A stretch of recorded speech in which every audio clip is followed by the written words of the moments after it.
Help me reach 3,000 subscribers. Hit like and leave a comment. I really do read them all. Ben was shuffling cards when Hannah leaned back on the bar stool and said, loud enough to bounce off the kitchen tile, Ethan's great at fixing shelves, but let's be honest, he's not exactly the guy who can satisfy me. She winked at the table. Laughter, a few choked coughs, the kind of noise people make when they don't know where to look. I reached for the bowl of pretzels and set it in the middle like a referee placing a puck. Ben glanced at me, awkward. Marcy rolled her eyes at Hannah, then shrugged like, what can you do? I snorted once, quick and dry. Good to know there's a competency matrix, I told the room. Send me the rubric. I drew a card, laid it down, and didn't give her the stage she wanted. But the words didn't leave. They sat in the corner like an uninvited guest. If I'd understood where that sentence was headed, I'd have left right then and saved myself a couple months of chess I didn't need to play. We finished game night. I washed the platter I'd brought. Ben clapped my shoulder at the door, silent apology in the pat, and I answered it with a nod. Hannah didn't miss a beat. More jokes, more performance on the porch. The cool night air hit my face. It didn't clean anything. At home, she kicked off her heels so they skidded under a chair. You didn't have to get all stiff about it, she tossed over her shoulder. Everybody was laughing. They were checking if I was going to fall over. I replied, hanging my jacket. That's not laughter. That's bracing. Oh, stop. It was a joke. Then here's my joke. If you're going to use me for material, do it without me present. I picked up her shoes, parked them by the door. Second joke. Next time that happens, I'm walking out. No announcement. Keys, wallet, air. She scoffed, hand in the fridge for sparkling water. You're overreacting. You always do this when you feel exposed. I don't feel exposed. I feel uninvited. New rule. Separate cars to group stuff. If you want to be interesting, you don't need me as a prop. Also, trivia Saturday. I'm out. Ben's going to be crushed, she said, flat as a cutting board.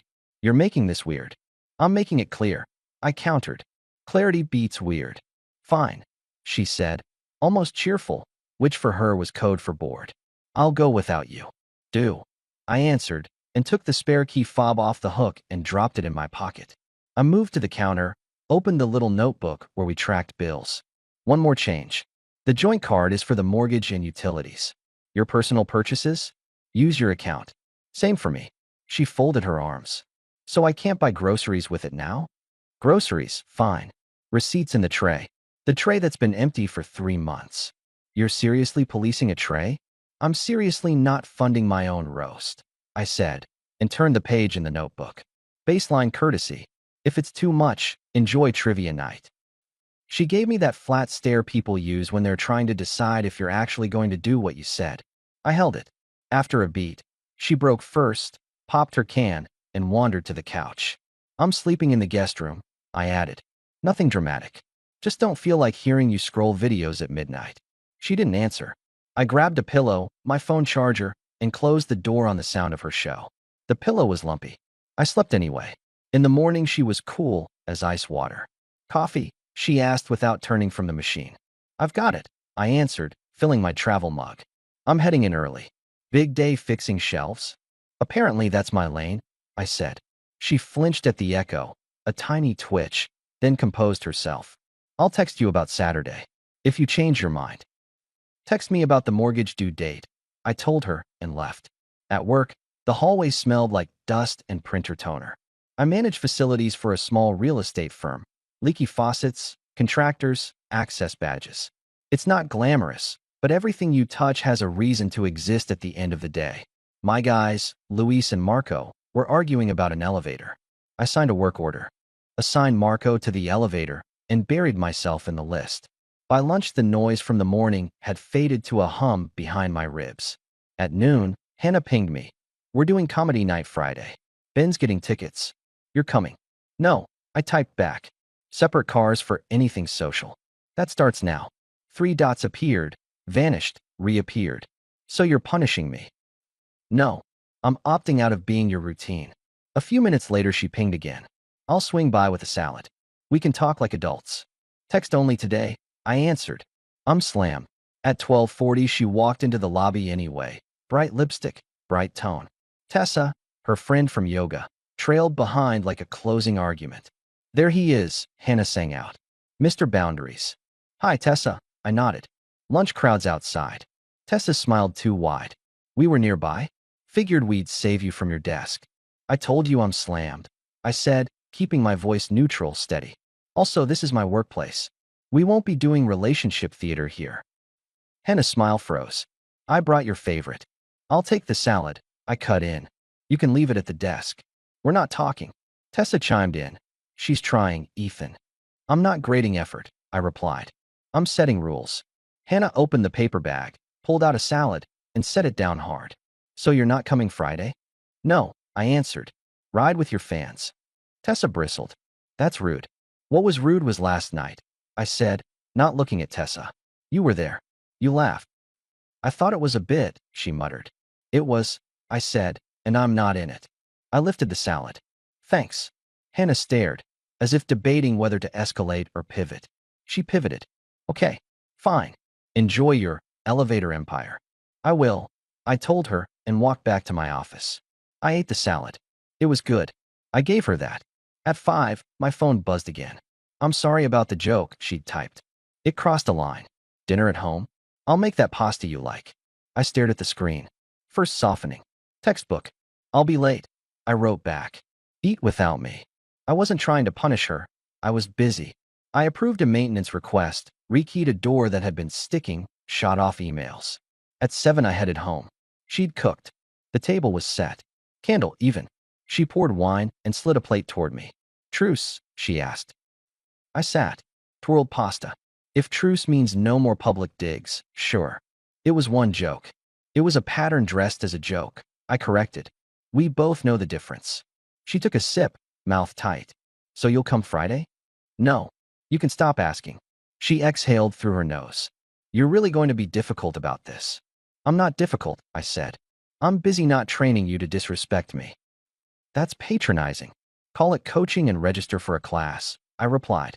Her eyes flashed. We ate in silence. After dishes, she stepped behind me at the sink, slid hands around my midsection, chin to my shoulder. I do like you, you know, she murmured. I know, I said. I did in her way. That wasn't the point anymore. The next day she texted again, gentle. You were right. I won't do it again. At noon she sent a photo of a packed lunch with a sticky note. For your empire. Cute. I sent a thumbs up. At 4 she followed with. Can I borrow your truck Saturday? Tessa's moving a dresser. Take the sedan, I answered. Truck's booked. I wasn't petty. I was closing loopholes. I put the spare truck key in my work safe. At home, I locked the glove compartment. It took 3 minutes. It bought a rule. Friday night, I stayed home and recocked the upstairs shower while she did comedy night. She came home late, hummed in the hallway, then stopped at the guest room door. You know what a lot of men don't do? She asked through the wood.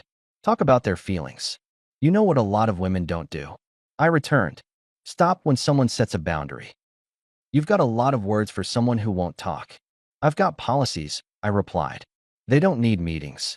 Saturday, she took the sedan. At noon, she sent a selfie of her and Tessa making faces with a wish you were fun caption. I didn't answer. I replaced weather stripping on the back door and scheduled a quote for the fence. At 3, I met Ben at a hardware store to pick up supplies for his deck. He looked uncomfortable, like a kid asking permission to stay out late. You okay? He asked, sliding boards into the bed. I'm good, I said. You know Hannah, she likes an audience. I finished for him. I'm cutting that line. He nodded, relieved. Marcy told her last night that she went too far. Marcy's not wrong. I told her too, Ben added, as if that could fix anything. It's not a group project, I said. But thanks. That evening, Marcy called to invite us to her birthday in 2 weeks. Casual, she promised. Backyard, cake, music. Come, okay. I'll be there, I said. Separate car policy still applies. Copy, she said, and laughed like she appreciated the clarity more than the sentiment. The following Wednesday, I stopped at a bar near the office to watch a game on the mounted TV and eat something that had never seen our kitchen. The barkeep, Danny, knows me by my no-nonsense order, a burger with nothing extra. She's also a friend of Marcy's. Small-town energy in a big-town zip code. She set my plate down and leaned on her forearms. You doing okay? She asked.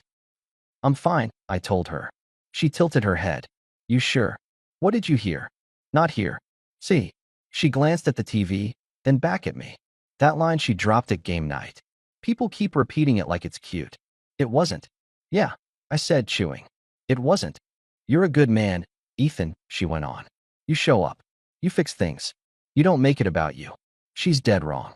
I set the burger down, wiped my hands. Say that again. You're a good man, she repeated. I'm not throwing confetti. I'm saying I watch people all day, and I can tell when someone respects themselves. And when someone burns that respect for applause. She raised her eyebrows, giving me a second to refuse the gift. I didn't. Thanks, I said. Do what you need to do, she added, straightening a coaster. Don't explain it to anyone who wasn't there. While we talked, my phone buzzed. Group thread, Hannah, Tessa, and 3 others from the comedy night. Tessa had posted a meme about some guys being like treadmills, fine for maintenance if you're not expecting results, followed by crying laughing faces. Hannah had added a winky face and tagged me. I stared at it. Not a slip. A system. I put the phone down face down and finished my burger. Danny poured me water. You okay? I'm done, I told her, and meant it in a way I hadn't meant it before. Need a ride? She asked, half joke. I need a folder, I said. And a plan. The next day on my lunch break, I met with a lawyer, quiet office, quiet woman who spoke in bullet points. I didn't dramatize. I asked questions, made notes. We drafted papers. I set up a P.O. box. I opened a separate bank account and redirected my direct deposit. I rented a small storage unit on the edge of town and moved my tools, my childhood baseball glove, the good power drill, my granddad's watch, the documents you can't replace. I subscribed to a new calendar app and made 2 lists, house to fix before exit and things to leave. I slept at home, but I wasn't living there in my head. That evening, I came in with a box from my office. Hannah looked up from the couch. Are we moving? She asked, flippant. I am. I answered, setting the box in the guest room. Not tonight. Soon. Oh, you're cute, she said. Is this another boundary speech? No speech, I replied. Just fewer shared calendars. Going forward, text me only about bills and logistics. Everything else can wait. She sat up. So you're not even going to try? I tried. I countered. When I asked you to stop turning me into content, you doubled down. It was just. No, I held up a hand. Stop performing definition arguments. You know what it was. She stared, mouth a line. Then she switched tactics. Second act of the same play. She stood, came over, and pressed herself against me, voice soft. I miss you, she murmured. I miss us. You miss applause, I said, not unkind. This isn't that. She pulled back, wounded. You're cruel. No, I said. I'm precise. I stepped around her. I'll be at Marcy's birthday. Separate car. If you want to talk before then, text me a time and a topic. She looked like she wanted to hurl something that would stick. She didn't. She went back to the couch and turned up her show. 2 days later, she tried the opposite angle, public warmth.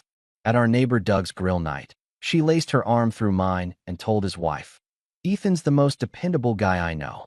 He can do anything. Then, within the same breath, she added, except show up at my comedy nights. He's allergic to fun. A round of chuckles.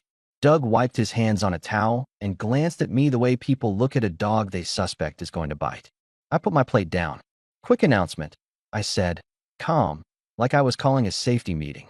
I don't do public digs, friendly or otherwise. If that's how tonight's going, I'm out. Hannah blinked. I was complimenting you. Half, I agreed. I'm allergic to the other half. I set my drink on the fence post, took my keys out of my pocket. Thanks for the burgers, Doug. Always, he said, grateful not to be in the middle. I left. No scene. Just the car door closing and a small relief at the silence inside my truck. At home, I finished the fence quote, sent it to 3 contractors, and paid the gas bill from my new account. I sent Hannah a text, out of Doug's. Next time, keep it clean or go without me. She didn't answer. Monday, she was suddenly attentive again. Pack me a lunch. For your empire, the note said again. I took it, ate it, said thank you. I wasn't made of stone. That night she came into the guest room with a blanket and adjusted it on my legs like a nurse. I'm trying, she said softly. I see it, I answered. And I see where it points. Where? She asked. To the next ask, I replied. The ask came 20 minutes later. How about you take a night off from being mad and come to wine night with the girls on Thursday? They miss you. I typed back. That's not a night off. That's a shift. She didn't reply. The next morning, she slammed cabinet doors just enough to communicate displeasure without committing to it. I drank coffee, read an inspection report, and headed out early. On my way, I stopped at the storage unit and added a box labeled winter coats in my toolbox. In the truck mirror, I watched my face while I locked the unit. It looked like a man who'd already left. 2 days before Marcy's birthday, Hannah crossed the kitchen with a bright smile and a calendar on her phone. I figured out your separate car thing, she chirped. We'll meet there. But can you bring the big cooler? Marcy asked me to ask you. Marcy can ask me. I said, I'll bring it. And can you also pick up cupcakes in the afternoon? She's swamped. Text me the address. I replied. I'll deliver, then bounce. You're not staying? Not long, I said. Depends on the material. You're impossible, she huffed. Unavailable, I corrected. There's a difference. That night, she came into the guest room again, this time with a photo album from our first year. She set it on my lap. Remember this? She asked, tapping at a picture of us painting the living room, both of us covered in smears. I remember, I said. We were good, she whispered. We were kind, I answered. Then you learned that a room laughs when you throw me under it. She closed the book. You're not funny anymore. I'm not competing with your audience, I told her. That's all. She left the room without slamming the door. Progress of a kind, not the kind that matters. The morning of Marcy's birthday, I drove to the lawyer's office on my way to pick up cupcakes. I signed the last page. The clerk stapled, handed me a copy, and said a sentence that changed the shape of my day. I put the packet in a manila envelope and slid it under the truck seat.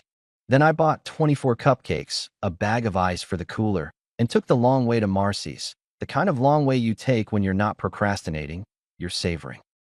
I delivered the cupcakes to Marcy's kitchen. She hugged me like she meant it. You too good? She asked, airing the question like a towel. I'm good, I said. I noticed the separate car thing, she added quietly. I noticed the math too, I replied. She nodded. Do what you have to do. In the backyard, Ben was setting up a speaker, muttering about Bluetooth. I fixed it in 30 seconds. He grinned, gratitude uncomplicated as a thumbs up. People started arriving. Sun through the trees, paper plates, music that sat in the background. Hannah came in an hour later in a bright dress like a billboard. She made a round, kisses on cheeks, jokes for the center of the circle. She saw me near the cooler and drifted over. So you did come, she said with a smile you'd use on a neighbor, not a husband. I brought cupcakes, I answered. You're not staying long, right? She asked, challenging me to stay. I'll stay long enough to be polite, I told her. Polite, not available. She smirked. We'll see. She turned, clinked a glass with a spoon. Quick toast for Marcy, she called out. People gathered. To our favorite hostess, who keeps the rest of us from falling apart. Even Ethan can't resist your parties, and he's allergic to joy. A polite laugh washed over the yard. She looked right at me. It wasn't an accident. It never is. Stop, I said, just loud enough for the circle to hear. New rule. You want to include me, you do it without the dig. It was a joke, she shot back, smile stretched thin. Then here's mine. I replied, and reached under the cooler for the envelope I'd tucked there before I carried it in. I already filed. Tuesday morning. I handed her the packet. The yard went quiet the way microphones go quiet when a cord is pulled. Her mouth opened. You what? I filed, I repeated. Calm. Not cruel. You can keep the crowd. You don't get to keep me. Her face twitched like a stage light blown midline. You're making a scene. No, I said. I'm ending one. I turned to Marcy, lifted a cupcake. Happy birthday. Thanks for the invite. Marcy blinked hard, recovered, and nodded. Thank you for the cupcakes. Hannah grabbed my forearm. You can't do this here. I can, I answered, gently removing her hand. Because you've been doing it here for months. I looked around the circle, not to recruit, but to confirm I wasn't hiding. Clarity's a public service. Ben opened his mouth, closed it, then said, Need a plate for the road, man? Trying to give me an exit that wasn't an exit. I appreciated it anyway. I'm good, I said. I set the cupcake down, picked up my keys, and walked to the gate. Behind me, I heard someone exhale, someone else whisper, the clink of a glass set down a bit too hard. I didn't look back. I didn't need a soundtrack. In the driveway, Hannah caught up. You're throwing away a marriage because of a few jokes. I'm ending a performance, I answered. The marriage went when you decided applause was more important than respect. I can fix it, she rushed. I'll stop. I'll delete things. I'll. You already rehearsed that line, I said. We both know the cue. I opened the truck door. You'll get details this week. Use the joint account for the mortgage until the month turns. After that, split as discussed. You're cold, she hissed, finally letting herself be as sharp as she felt. I'm disciplined, I answered, started the engine, and left. I didn't move in with anyone. I didn't do anything dramatic. I signed a short-term lease on a one-bedroom above an insurance agency with a decent view of a tree that had made it farther in life than most trees I've met. I bought a second-hand couch and a new coffee maker. I brought over my baseball glove and my granddad's watch. I liked the sound of traffic as a timer for how long things take to heal. Work was still work. Luis and Marco still argued about elevators. I showed up on time and left on time and fixed what was mine to fix. I took the storage unit contents in 4 trips. On the 3rd trip, I ran into Danny at the bar and told her, "It's done." She lifted a glass of water and a toast. "You look taller." "It's the shoes," I joked. "You're good," she said again, not in a way that asked for a reaction. I didn't give one. That was the best part. Hannah tried 3 strategies over the next month. First, silence. No texts, no calls, the punishment she thinks fits men who walk. Then, diplomacy, an email about splitting the dog we don't have, about friends, about who gets what houseplant. I replied with 2 sentences. Use the list in the packet. If you need something that isn't listed, propose it in writing. Third, nostalgia, photos of us painting the living room, vacation snapshots, a voice memo where she sounded like the person from our first year. I didn't delete any of it. I just didn't step back into a room I'd already left. News travels. People made their choices. Ben stayed friendly. Marcy texted me a month later. "How are you?" I wrote back, settled. She answered, "Good." No emojis. Real conversation in 4 words. The last time I saw Hannah was in a grocery store aisle. She reached for a carton of eggs. I was grabbing coffee. She looked at me like a door she wasn't sure would open. "You win," she said, which made me laugh because my life isn't a tournament. "There's no trophy," I told her. "Just peace." "I thought you'd at least explode," she admitted. "Make it messy." "I don't do messy," I said. "I do decisions." "Do you ever miss it?" she asked, a sliver of truth in the question. "I miss when we were kind," I said. "That's all."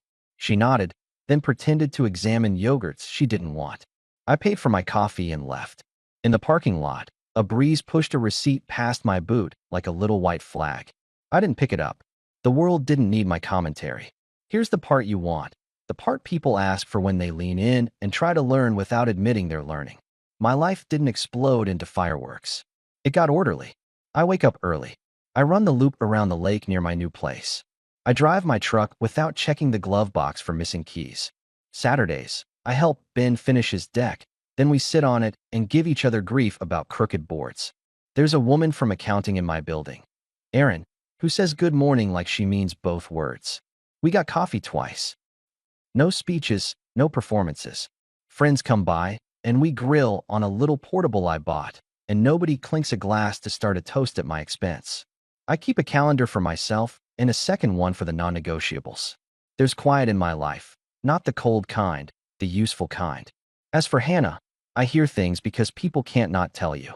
She's still at the parties, still loud, but the laughs aren't crisp like they were. They thin out. A couple unfollowed her. Someone made a joke back, and she didn't like the taste of it. She moved to a smaller place across town. That's not my story. It's just a footnote. When men ask me what I did that worked, I give them my whole answer instead of the part that earns applause. I changed my rules.